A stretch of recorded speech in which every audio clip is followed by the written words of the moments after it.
નમો અરિયંતાણમ નમો સિદ્ધાણમ નમો વજ્જાયાણમ નમો લોહે સૌવસાવણમ એસો પંચનમુકારો સૌવ પાવપણાસણો મંગલાહાણમ ચ સૌવેશિ બ્રહ્મમ વૈ મંગલમ મંગલમ ભગવાન વીરો મંગલમ ગૌતમ પ્રભુ મંગલમ સ્થૂલભદ્રાદ્યા જૈન ધર્મો સ્તુ મંગલમ. પ્રવચનનો વિષય છે ભયને ભયભીત કરનારો એક વડવીર, રાજપુત્ર હરિવિક્રમ. આજથી આશરે 1000 વર્ષ પૂર્વે બનેલો 4750 શ્લોક અને 10 વિભાગની અંદરમાં વહેંચાયેલો હરિવિક્રમ ચરિત્ર નામનો આ ગ્રંથ દરેક માનવીને પરેશાન કરનારો એક ભય, ડર, અંદરમાં રહેલો એક ફિયર, આ પ્રત્યેક જીવ સૃષ્ટિ ઉપર રહેલા દરેક વ્યક્તિઓને, કીડી હોય કે મોટો હાથી હોય, અજગર હોય કે બહુ મોટો દેવલોકનો ઇન્દ્ર હોય, આ બધી જ વ્યક્તિને કોમન રીતે એક ડર પરેશાન કરતો હોય છે. એટલા માટે તમને ખબર છે ને, કલ્પસૂત્રમાં જે 10 આશ્ચર્ય આવે છે, 10 અચ્છેરા, એમાં એક અચ્છેરું એવું આવે છે કે ચમરેન્દ્ર દેવ સૌધર્મ દેવલોકના ઇન્દ્ર સાથે યુદ્ધ કરવા ગયા. આવું ક્યારે બને નહીં, ઇમ્પોસિબલ, ક્યારે પણ ન બને.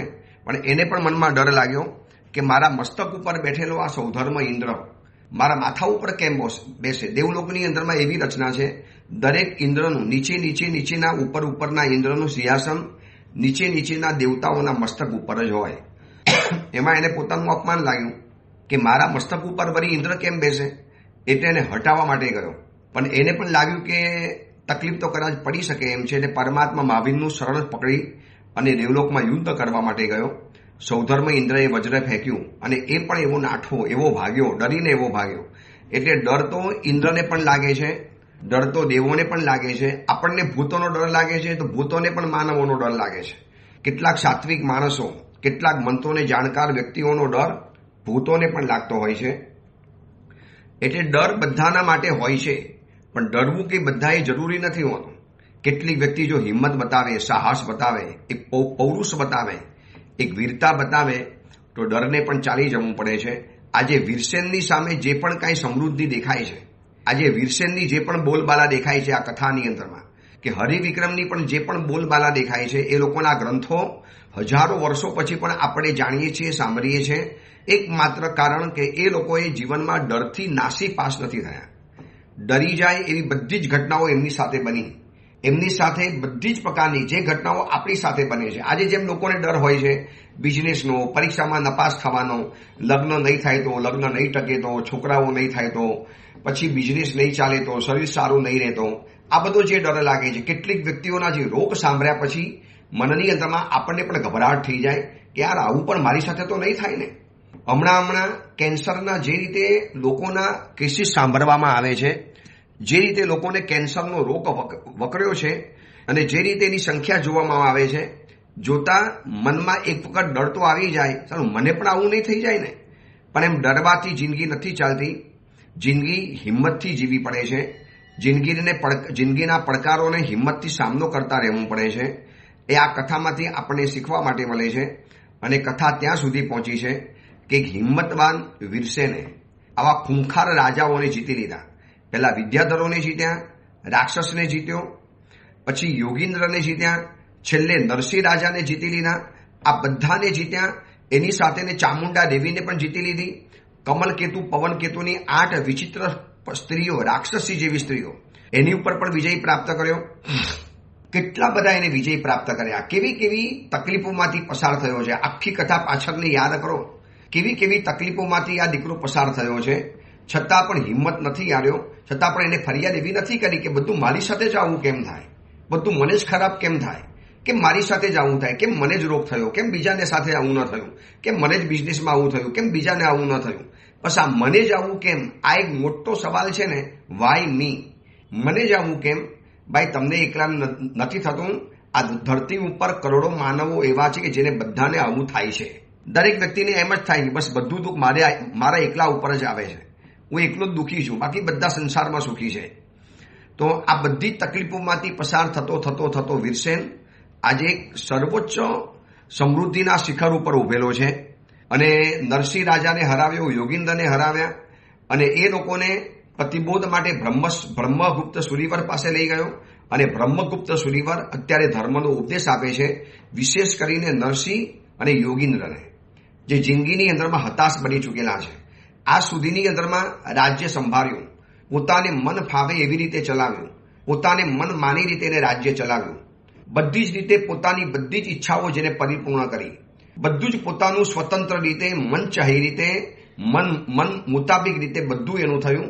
હવે આજે વીરસેન આવીને હરાવી જાય એટલે કેવું એને મનની અંદરમાં હતાશા ઘેરી વળે, કેવી નિરાશા આવી જાય, કેવો મનની અંદરમાં એક હતાશાનો ભાવ છવાઈ જાય. અને એ જોયા પછી મુનિવરે દિશનાની અંદરમાં સમજાવ્યું અને કહેતા ધર્મની વાત સમજાવે છે, જે આપણે છેલ્લા 2 દિવસથી જોઈએ છીએ કે ધર્મના મુખ્ય 4 ભેદ છે: દાન, શીલ, તપ અને ભાવ. તો પહેલા નંબરમાં દાનની વાત ચાલે છે. ધર્મોપકારક દાન, એના 4 ભેદ બતાવ્યા: દાયક શુદ્ધ દાન, ગ્રાહક શુદ્ધ દાન અને આપણે ગઈકાલથી શરૂ કરેલું હતું પાત્ર શુદ્ધ દાન, કે લેનારી વ્યક્તિ જેને આપણે દાન આપવું છે ને એ પણ પાત્ર યોગ્ય હોવું જોઈએ. અયોગ્ય પાત્રને ક્યારે દાન ન આપી શકાય. તમને કદાચ જાણતા હશો કે સ્થૂલીભદ્ર સ્વામીજી 14 પૂર્વ ભણવા માટે ભદ્રબાહુ સ્વામીજી પાસે ગયા. 10 પૂર્વ તો ભણી લીધા, સાંગોપાંગ ભણી લીધા, સૂત્ર અને અર્થથી ભણી લીધા, રોજની 7 વાસનાઓ, આ બધું જ જ્ઞાન યાદ રાખવાનું, અગાધ જ્ઞાન યાદ રાખવાનું. 700 મુનિવરો ભણવા માટે ગયા હતા, એમાંથી માત્ર ટક્યા છે ઓનલી 1 સ્થૂલીભદ્ર સ્વામીજી. 10 પૂર્વ સૂત્ર અને અર્થ સાથે પતી ગયા. હવે 11મું પૂર્વ શરૂ કરવાનું છે. એની પહેલા સ્થૂલીભદ્ર સ્વામીજીને 7 બહેનોને કંઈક બતાવવાનું અભિમાન ઉછળી આવ્યું, બતાવવાનું મન થયું, સિંહનું રૂપ લીધું. આ બધી ઘટનાઓ પતી ગઈ અને પછી જ્યારે ગુરુ પાસે પાઠ લેવા ગયા ને, ગુરુએ ચપટી વગાડીને ઊભા કરી દીધા. સ્થૂલીભદ્ર સ્વામીજી હવે ભણવા માટે નહીં મળે, ઊભા થઈ જાઓ. હવે તમે વિચારજો, સ્થૂલીભદ્ર સ્વામી જેવા પણ જો અપાત્ર ગણી શકાતા હોય તો તમારું તો પાત્રતામાં નામો નિશાન જ ના આવી શકે. 84 સુધી અમર રહેનારા છે. મહાબ્રહ્મચારી, કોષા વેશ્યાના ઘરની અંદરમાં 12 વર્ષ રહ્યા છે અને એ જ કોષા વેશ્યાના ઘરની અંદરમાં સાધુ જીવન પામ્યા પછી, સાધુ બન્યા પછી 4 મહિના રહ્યા અને અખંડ રીતે નિર્મલ બ્રહ્મચર્યનું પાલન કરી બતાવ્યું હોય. અને 84 સુધી જે અમર રહેવાના છે એમાં સ્થૂલીભદ્ર સ્વામીજીને પણ ગુરુએ કહી દીધું, ભાઈ તું અયોગ્ય હો, આપ અપાત્ર હો, અભી આપ પढ़ने के लिए लायक नहीं रहे हो, આપ अपना રસ્તા નાપ લો. અને સ્થૂલીભદ્ર સ્વામીજીને સંઘના અતિશય આગ્રહના કારણે ખાલી સૂત્ર ભણાવ્યા, અર્થ તો સમજાવ્યા નથી. કેમ આવું કર્યું? ગુરુ સમજતા હતા કે પાત્ર શુદ્ધ યોગ્ય વ્યક્તિ હોય તો જ દાન અપાય. પછી જ્ઞાન હોય, મંત્ર હોય, વસ્તુ હોય, ભોજન હોય કે પછી પૈસા પણ હોય, એ યોગ્ય વ્યક્તિએ આપવાના. આજે અયોગ્ય સંસ્થાઓની અંદરમાં એટલું બધું દાન આપવાનું ચાલે છે, એટલે દાન આપીને પોતાનો વધુ પડતો ફાયદો કરાવવાની વાત ચાલે છે. અમુક આજે એવા ઉદ્યોગપતિઓ છે કે જે એવા કોઈ રાજકીય પક્ષોને દાન આપી અને પછી પોતાની ઘણી નીતિઓ પાસ કરાવીને, તો આ બધું દાયક શુદ્ધ દાન નથી, દાયક શુદ્ધ દાન નથી. અને ત્રીજા નંબરમાં પાત્ર શુદ્ધ દાન પણ નથી. જેને આપો છો પહેલા એની પાત્રતા ચકાસી લો કે એને આપવા જેવું છે, એને આપવાથી એને પણ નુકસાન નહીં થાય. આમાં તો કેવું થશે, કાચા ઘડામાં પાણી ભરો છો એટલે ઘડો પણ તૂટી જવાનો અને પાણી પણ ખતમ થઈ જવાનું. એમ આપણે મુખ્યતયા વાત કરીએ તો પૈસાની વાત. આજે એવી સંસ્થાઓમાં દાન અપાય છે, એવા સ્કૂલોની અંદરમાં જૈનો પૈસા લખાવે છે, મુખ્ય નામ આપે છે, ડોનેશન આપે. સુરતની અંદરમાં છે એવી 2-4 સ્કૂલ અને કોલેજ જેમાં જૈનોએ પૈસા આપેલા છે.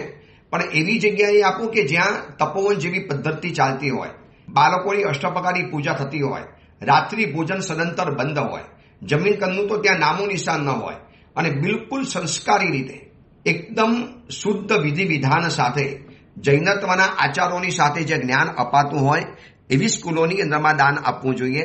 નહીં કે ખાલી પોતાનો ફાયદો કાઢવા માટે, રાજકીય ફાયદો, રાજકીય લાભ ઉઠાવવા માટે. એવા દાન આપવાથી એ પાત્ર શુદ્ધ દાન નથી ગણાતું. અને ચોથા નંબરમાં આવે છે કાલ શુદ્ધ દાન. કાલ એટલે સમય. આપવાનો સમય પણ શુદ્ધ હોવો જોઈએ. યોગ્ય વખતે આપેલું દાન એ દાન ગણાય છે, બાકી દાન નથી ગણાતું.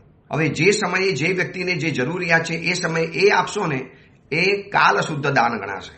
એટલે આપણે ગઈકાલે વિચારતા હતા કે વર્તમાન સમયમાં સૌથી મોટી ક્રાઇસિસ અગર કોઈ હોય તો સાધર્મિક ખાતું અને સાધારણ ખાતું. દેવદ્રવ્યનું તો ખાતું ખૂબ વધે છે, કારણ કે ઉપધાનની બોલી, પરમાત્મા મહાવીરનું જન્મ વાંચન હોય છે કલ્પસૂત્રમાં, એની બધી જ બોલી, આ બધું જ જાય. છરીપાલી સંઘ હોય એમાં સંઘપતિની માલ પહેરવાની બોલી, પ્રતિષ્ઠા હોય, અંજન સલાકા હોય, આ બધાની કરોડો કરોડો રૂપિયાની બોલી દેવદ્રવ્ય ખાતાની અંદરમાં જાય. એમાં આપણને વાંધો પણ કોઈ નથી, આપણી પરંપરા છે. પરમાત્માનું પુણ્ય જેટલું વિશિષ્ટ છે કે દેવદ્રવ્ય તો કૂદકે ને ભૂસકે વધતું જવાનું, પણ સંઘોને મોટી તકલીફ પડે છે સાધારણ ખાતાની. એટલે કહેવું તો એમ કહી શકાય કે દેવદ્રવ્ય વાપરતા નથી આવડતું અને સાધારણ ખાતું કમાતા નથી આવડતું. તો સાધારણ ખાતામાં સૌથી મોટી ક્રાઇસિસ હોય છે.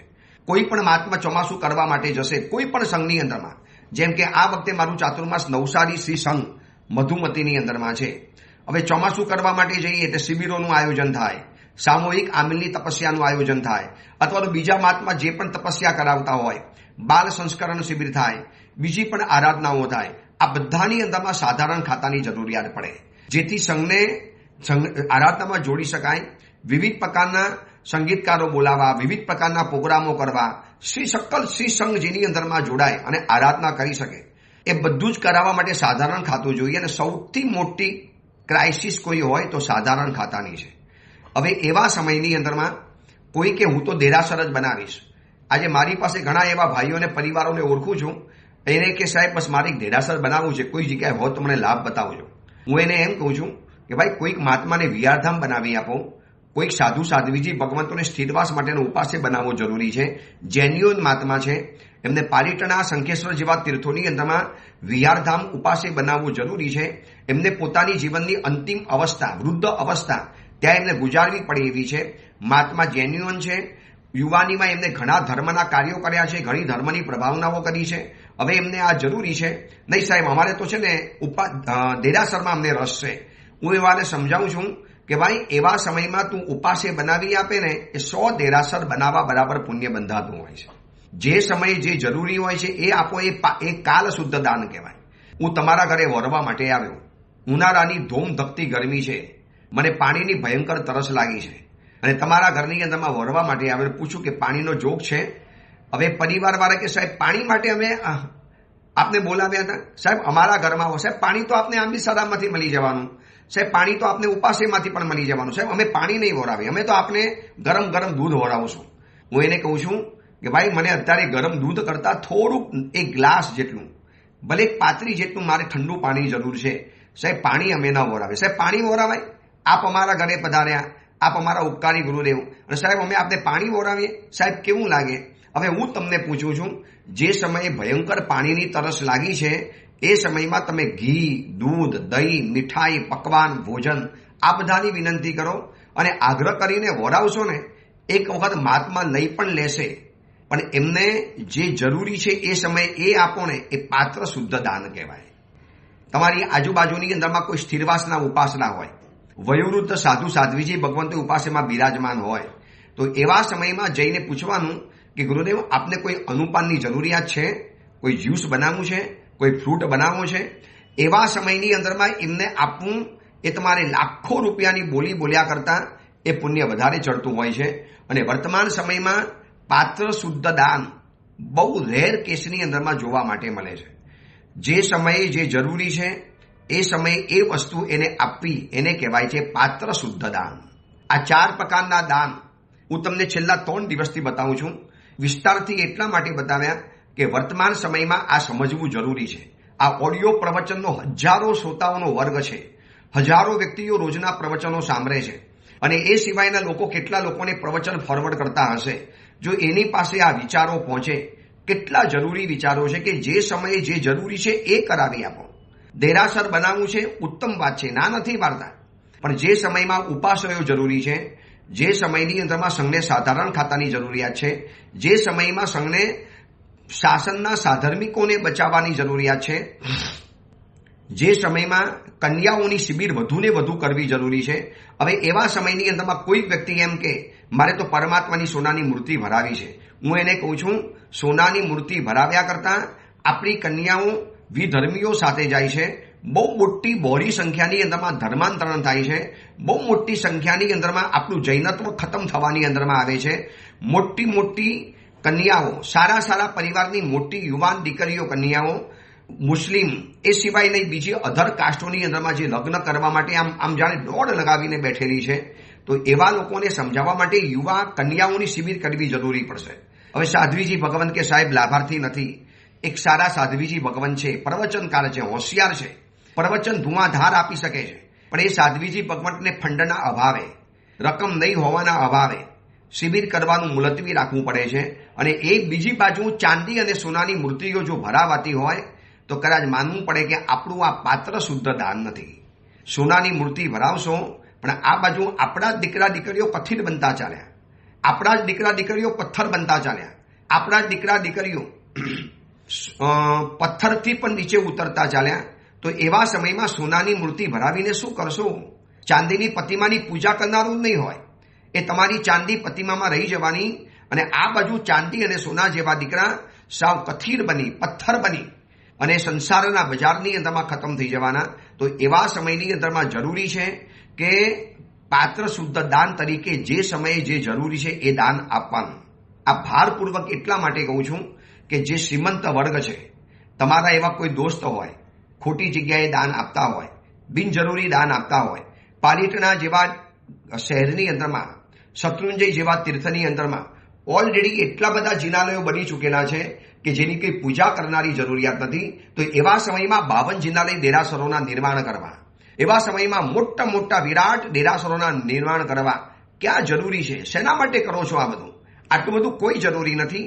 તમારે તમારી ધર્મશાળામાં એક પરમાત્મા જરૂરી છે, જરૂરી છે, હું માનું છું. એક દેરાસર જરૂરી છે, તો બનાવો ને એક નાનકડું સિમ્પલ દેરાસર, ખાલી ગભારાનો ભાગ શિલ્પ પ્રમાણે બનાવવાનો, બાકી આખું મકાન આરસીસી જેવું બનાવી અંદરથી દેરાસરનો ટચઅપ આપી દેવાનો અને માત્ર એક જ ભગવાન રાખો. બસ આજુબાજુમાં લોકોને જરૂરી છે એટલા માટે. બાકી પાલિટણામાં મોટા ભાગે આદિનાથ દાદાના આકર્ષણ માટે જ આવે છે, ગિરિરાજમાં બિરાજમાન આદિનાથ ભગવાનના દર્શન માટે જ આવે છે. જે ધર્મશાળામાં ઉતરે છે એ ધર્મશાળામાં પણ એને દર્શન કરવાનો સમય નથી મળતો. એક સમય હતો કે લોકો રહેતા હતા 7-7 દિવસ પાલિટણામાં. હવે તો એક દિવસમાં 7 તીર્થોની યાત્રા કરનારા બેઠેલા છે. હવે એવા સમયની અંદરમાં ક્યાં આટલા મોટા દેરાસરો, પછી પૂજારીઓને રાખવાના, પૂજારીઓ વેઠ ઉતારે અને પછી એના માટે સાધારણ ખાતાના ફંડ કરવાના અને બધું સાધારણ ખાતું દેવદ્રવ્યને સાચવવાની અંદરમાં વપરાઈ જાય છે. તો આ પછી સાધર્મિક આપણા દીકરા દીકરીઓ, આ જીન શાસનનું રક્ષા, જીન શાસનની પ્રભાવના, આ જીન શાસનના કેટલા યોગો સિદ્ધાય છે એ બધાને કોણ સંભાળશે? કેવી રીતે આગળ વધીશું એ જ નથી સમજાતું. જો આ 4 બાબતો સમજાઈ જાય ને, દાયક શુદ્ધ દાન, ગ્રાહક શુદ્ધ દાન, પાત્ર શુદ્ધ દાન અને કાલ શુદ્ધ દાન, જો આ 4 વસ્તુ સમજાઈ જાય તો હું કહું છું કે લગભગ સમજો કે બધી જ જાતનો વિવેક આની અંદરમાં આવી ગયો. અને આ મુનિવર કે આચાર્ય ભગવાન બ્રહ્મગુપ્ત સુરીવર, નરસિંહ, પછી વીરસેન અને યોગીન્દ્ર, આ બધાની સમક્ષ આ ધર્મ દેશના આપે છે. અને પછી મુનિવર કહે છે કે 8 ગર્વથી રહિત થવાનું. મદ 8 તે મહામુનિવારી, 8 પ્રકારના જે મદ છે એને પણ દૂર કરી અને જે દાન આપે છે એ સાચું દાન કહી શકાય છે. બીજા નંબરનો ધર્મ આવે છે શીલ ધર્મ. શીલ ધર્મ એટલે જીવનની અંદરમાં વિવિધ પ્રકારના નિયમો, કેટલાક કંટ્રોલ, કેટલાક નિયંત્રણો પોતાની જાતે મૂકી દેવાના. કે આટલા વાગ્યાથી ઘરની બહાર ફરવા માટે નહીં જવાનું, આટલા વાગ્યાથી વધુ ઘરની બહાર રહેવાનું નહીં, અને આટલા વાગ્યા પહેલા ઘરમાંથી ક્યારે બહાર નીકળવાનું નહીં. આ બધા કેટલાક કંટ્રોલ નિયમ જરૂરી પડશે. શીલ ધર્મ વર્તમાન સમયમાં ભાંગીને ભૂક્કો થવામાં આવ્યું છે, એના પાવડર બની ગયા છે. કારણ કે દીકરા દીકરીઓ મન ભાવે તારે ઉઠવાનું, મન ભાવે તારે જાગવાનું. હું અત્યારે અરિહંત પાર્ક જૈન સંઘ સુરતની અંદરમાં છું. તો નાના નાના છોકરાઓ પણ જ્યારે વંદન કરવા માટે આવે, એ લોકોની સાથે વાતોચીતો કરું ત્યારે એક નાના દીકરા દીકરીએ જણાવ્યું કે ગુરુદેવ, રવિવારના દિવસે શનિવારની રાતના 3 વાગે અમે લોકો સૂઈએ છીએ. શું કરો? બસ ગેમ રમીએ છીએ. હવે ગેમ રમવાના કેટલા ભયંકર ગોઝારા પરિણામ આવે છે. આ કોરિયન લવ ગેમ રમતા રમતા 3 દીકરીઓ સુસાઇડ કરી નાખ્યા. આ તો આવા કિસ્સા તો ખાલી 1-2 જાહેર આવે છે, બાકી તો અંદર ખાને આવા કેટલાય કિસ્સા બનતા હોય છે. કોણ જોવા માટે જાય? આ બધા થયું છે શીલ ધર્મ ભાંગીને ભૂક્કો થયો માટે. શીલ એટલે વ્રત, તપ, જપ, નિયમ, નિયંત્રણ, નીતિ નિયમ કેટલાક પોતાના જીવનની અંદરમાં કંટ્રોલ બોર્ડ આપોઆપ જાતે ઊભું કરી દેવાનું. આને શીલ ધર્મની વાત બતાવી શકાય. પછી તપ ધર્મની વાત આવે છે. તપ બે પ્રકારનો આવે છે, બાહ્ય તપ અને આભ્યંતર તપ. તો એ બાહ્ય તપ અને આભ્યંતર તપની વાત બતાવી અને પછી ભાવ ધર્મની વાત બતાવી. અને ભાવ ધર્મમાં આચાર્ય ભગવાન સમજાવે છે બ્રહ્મગુપ્ત સૂર્યવંશ કેટલા ટૂંકની અંદરમાં જીન શાસનનું આખું રહસ્ય બતાવી દે છે કે ભાવ ધર્મની અંદરમાં 16 પ્રકારની ભાવના આવે છે. અનિત્ય, અશરણ, અન્યત્વ, એકત્વ, અસુચિ ભાવના, આશ્રવ ભાવના, સંવર ભાવના, નિજડા ભાવના, ધર્મ ભાવના, લોક ભાવના, બોધિદુર્લભ ભાવના, મૈત્રી, પ્રમોદ, કારુણ્ય અને માધ્યસ્થ ભાવના. આવી 16 પ્રકારની ભાવનાઓની વાતો બતાવી. આ 12 ભાવના, દાનશીલ, તપ, ભાવ, એના પેટા ભેદ, 8 પ્રકારના મધ, આ બધી જ વાતો એટલી વિસ્તારથી સરળ ભાષાની અંદરમાં સમજાવી અને સાંભળતા સાંભળતા આ બંને જણાનું હૃદય પરિવર્તન થઈ ગયું. જે હજી ઘડીક પહેલા મરું અને મારું કરતા હતા, કેટલા ક્રૂર ભાવોની અંદરમાં રમતા હતા, પણ એક નિમિત્તને પામી. એટલે ઘણી વખત એવું છે કે કોઈ પણ વ્યક્તિની સામે તમે એક નિમિત્ત હાજર કરી લો, પછી એ સંભાળશે અને નિમિત્તનું કામ થઈ જશે, આપણે સાઈડમાં હટી જવાનું. તો એક નિમિત્તની પણ કેવી અસર પડતી હોય છે. આ બ્રહ્મગુપ્ત સૂર્યવંશની આ દેશના સાંભળ્યા પછી આટલા ક્રૂર યોગી અને નરસિંહનું હૃદય પરિવર્તન થઈ ગયું અને ઊભા થઈ અને વિનંતી કરે છે, ગુરુદેવ આપે તો અમારી આંખ ખોલી આપી, આપે તો અમને અંધારાની અંદરમાં સૂર્યના દર્શન કરાવી આપ્યા. અમે જીવનમાં આવું ક્યારે જાણ્યું જ નહોતું. આજે અમારા જીવનની બધી જ નિરાશા, હતાશા દૂર થઈ ગઈ છે અને અમે આપને વિનંતી કરીએ છીએ, અગર અમે યોગ્ય લાગતા હોઈએ, આપે અમારી જીવનની કથા જાણી છે, અમે કેવા ક્રૂર છીએ. મેં મારા જીવનમાં કેટલા ભયંકર પાપો કર્યા છે, કેટલા લોકોને યમરાજાના શરણે મોકલી આપ્યા છે, કેટલા વિષય અને કષાયોના ભયંકર સેવન કર્યા છે. અમે બંને જણાએ જિંદગીને ખરેખર બગાડી ચૂકેલા છીએ, જિંદગીને કલંકથી કલંકિત બનાવી ચૂકેલા છીએ. છતાં પણ અમે આપને જો યોગ્ય લાગતા હોઈએ, અમારી વર્ણતું, અમારી યોગ્યતા, પાત્રતા આપને દેખાતી હોય તો અમને જલ્દીમાં જલ્દી પ્રવજ્યાનું દાન કરો. આ સાંભળ્યા પછી વીરસેનના હૃદયની અંદરમાં એક ધાસકો પડી ગયો. શું કહેવાય, પરિવર્તન પામી ગયા. હું તો બ્રહ્મગુપ્ત સૂર્યવંશ પાસે એટલા માટે લાવ્યો હતો કે થોડોક સ્વભાવ સુધરે. અમે તો આખો સંસાર છોડી દીધો, સંસાર માતાને ફગાવી નાખ્યો. અને વીરસેન સીધો ઊભો થઈ ગયો કે મારા કારણે અગર આપને દુઃખ લાગ્યું હોય અને મારા કારણે આપ રાજ્ય છોડતા હો તો હું આપને રાજ્ય પાછું સોંપું છું. નથી જોઈતું મારે રાજ્ય, આપ આપની પાસે રાખો, પણ આપ સંયમ જીવન મારા કારણે નહીં સ્વીકારતા. ત્યારે એ વખતે વીરસેનને નરસિંહ રાજા કહે છે કે વીરસેન, આ રાજ્ય હવે તારું જ છે, પહેલા પણ તારું હતું, હવે પણ તારું છે.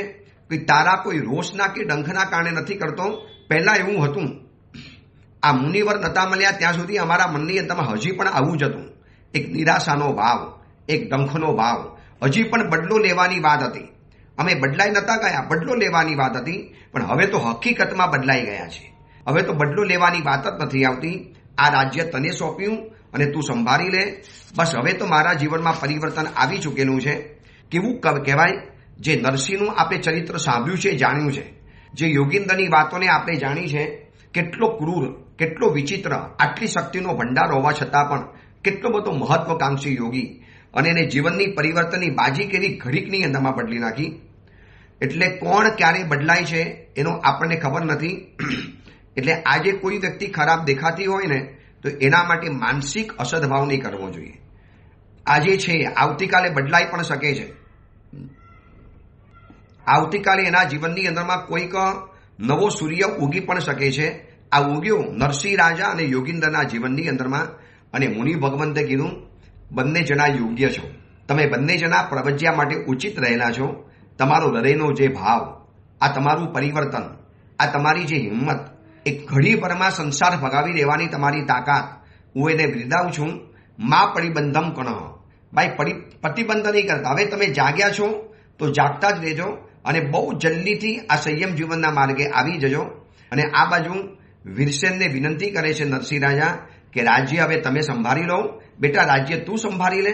હવે મારે રાજ્ય ઉપર મારે કોઈ જ આકાંક્ષા અને આસક્તિ નથી. હવે વીરસેનની ઉદારતા જોજો. આટલું પરાક્રમ છતાં પણ આવી ઉદારતા કદાચ વર્તમાન સમયમાં યુવા પેઢીમાં આવું જોવા નથી મળતું. શક્તિશાળી યુવક હોય અને ઘરની અંદરમાં કશું જ કામ નહીં કરનારા માતા પિતાને એવા જ પ્રેમ અને અહોભાવથી સાચવતા હોય ને તો માનવું પડે કે ઘરની અંદરમાં વીરસેન અને હરિવિક્રમના આત્માઓ ઘરમાં વસેલા છે. હવે વીરસેન વિનંતી કરે છે નરસિંહ રાજાને કે આ રાજ્ય આપનું હતું તો આપના દીકરાઓમાંથી કોઈ સુયોગ્ય દીકરો મને બતાવો કે હું રાજ્ય સોંપી દઉં, રાજ્ય એ સંભાળી લે. મને કોઈ રાજ્યનો લોભ નહોતો, બસ મારે તમને છે ને એક ન્યાયનો પાઠ ભણાવવો હતો. મેં તમને સમજાવી દીધું, મને કોઈ રાજ્યનો કોઈ જ કહેતા કોઈ મોહ નથી, રાજ્ય તમે સંભાળી લો. એ વખતે વીરસેન કહે છે કે તારા પિતાનું પણ આ રાજ્ય હતું, મેં પચાવી પાડેલું હતું.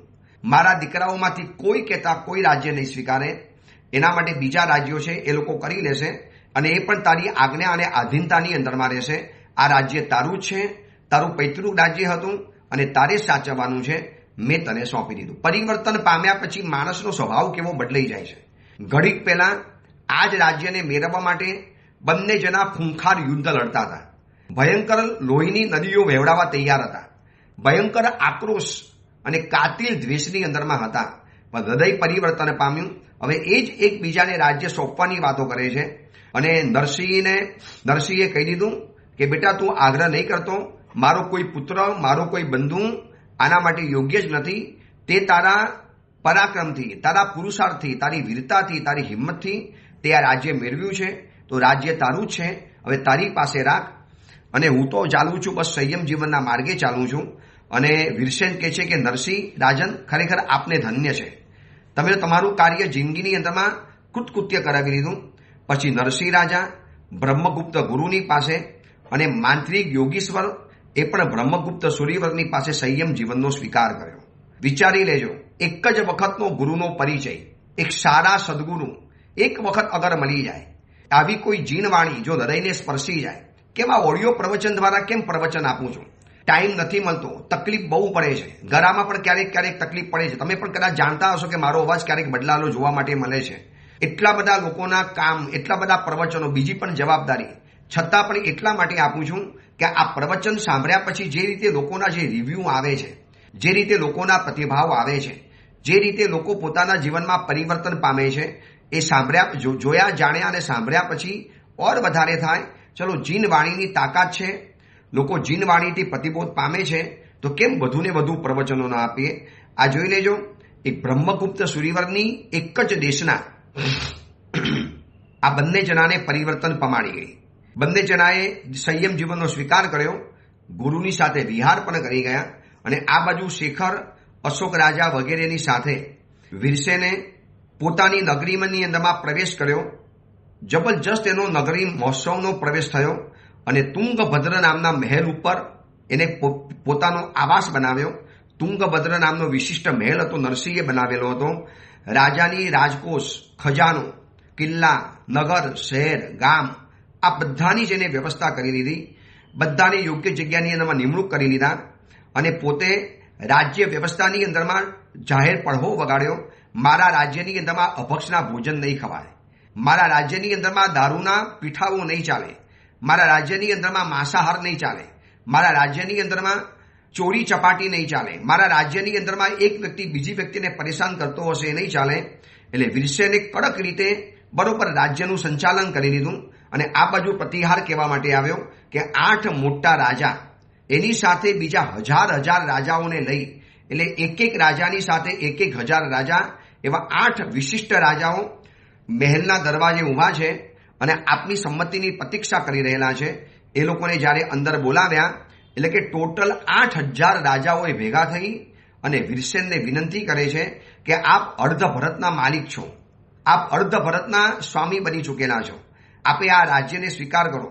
અમે આપનું રાજ્ય ઉપર અભિષેક કરવા માટે માંગીએ છીએ, અમારે આપનો રાજ્યાભિષેક કરવો છે, અમારે આપને રાજ્યની અંદરમાં અભિષિક્ત કરવા છે, અમારે આપને રાજા તરીકે જોવા છે. એક સાથે 8000 રાજાઓ જ્યારે આ વિનંતી કરે છે, એ દ્રશ્ય વિચારો.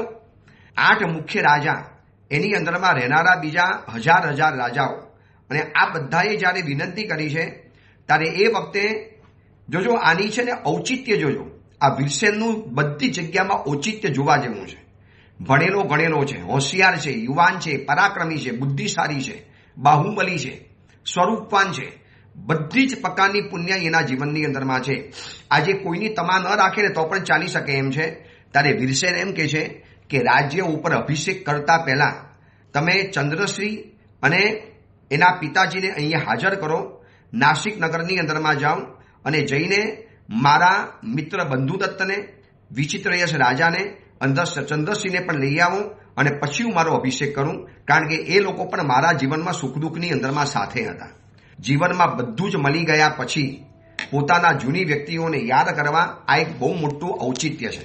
વર્તમાન સમયમાં કદાચ આવું ઓછું જોવા માટે મળે છે કે કરોડપતિ બની ગયા હોઈએ, બહુ મોટી સંપત્તિ જીવનમાં મળી ગઈ હોય, બહુ મોટા જીવનમાં આગળ વધી ચૂકેલા હોય, એક ઝીરોમાંથી આખો હીરો બની ગયો હોય અને છતાં પણ પોતાના જૂના મિત્રોને, જૂની વ્યક્તિઓને સાથે રાખે, એ લોકોને પોતાની સાથે સાથે આગળ વધારે, એવું લગભગ બહુ ઓછું જોવા માટે મળે. 8,000 રાજાઓ વિનંતી કરવા માટે આવ્યા છે. રાજ્યાભિષેક કરી શકતો હતો, શું જરૂર હતી વિચિત્રયશ રાજાની? એ તો એના સસુરજી હતા, પછી પણ આવી શકતા હતા. એને કીધું નહીં, આ બધા જ મારા જીવનના સ્ટ્રગલમાં જો સહાયક હતા તો એ બધાના મારે હાજર રાખવા પડે. અને કેવી અદ્ભુત રીતે રાજ્યાભિષેક થાય છે અને શું આગળની ઘટનાઓ બને છે એની વાત આપણે આવતીકાલે જાણીશું. એ જ મંગલ કામના, મંગલ ભાવના. જીનાગના વિરુદ્ધ કાંઈ પણ બોલાયું હોય તો મિચ્છામિ